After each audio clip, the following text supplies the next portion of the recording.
Do you want to be an A student like Ferguson right here and follow academic integrity? Then watch this video. Hello all, and welcome to another installment of Academic Integrity. I'm Professor Sean William Dever, though you can all just call me Sean. Today's lesson will be on plagiarism. We'll be discussing what it is, looking into the concept of accidental plagiarism, and taking a deep dive into how to avoid plagiarism by properly formatting all of your essays and rhetorical reading responses in MLA format.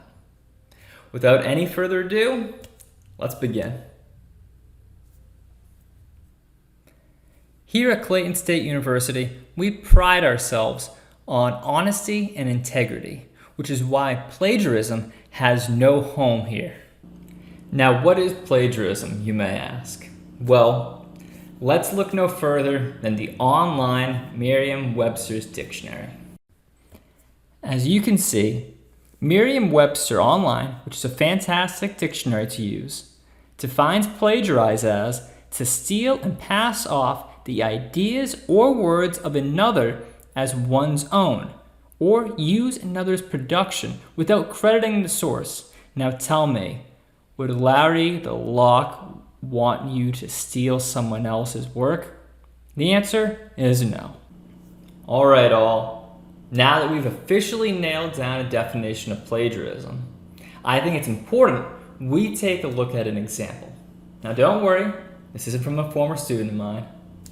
Alright all, here's an example of a plagiarized text. Now to the left, we have the original copy, and to the right, we have a plagiarized copy by a student.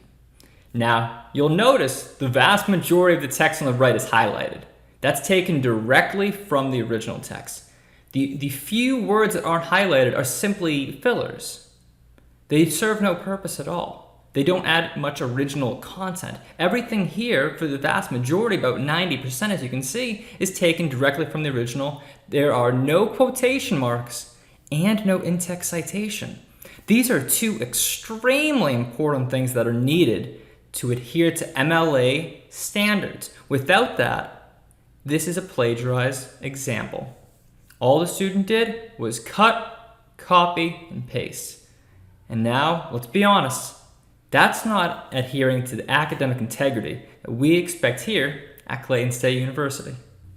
All right, so that example was a little rough. Let's be honest here. That student probably didn't pass that assignment nor the course. However, there are some instances of accidental plagiarism that occur. These typically happen if a student forgets quotation marks or an in-text citation, both of which are absent in that previous example. These students will include everything in the works cited page, so they'll list all the sources that they use, and they'll say, well, if everything's here, what do I need to actually put in the document?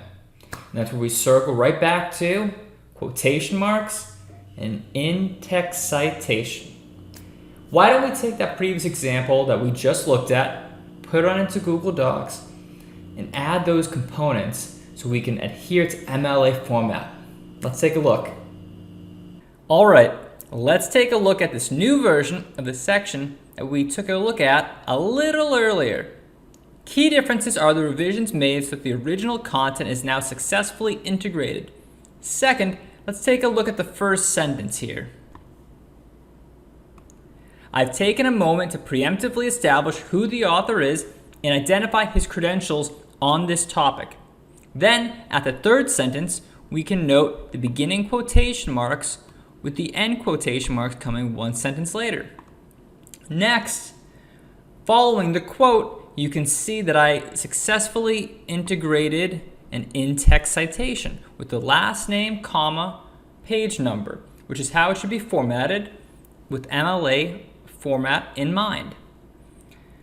The in-text citation will always follow the end quotation marks but occur before the period.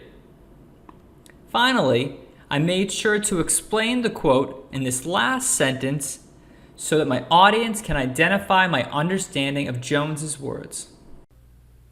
All right, all, we're at the end of the video today.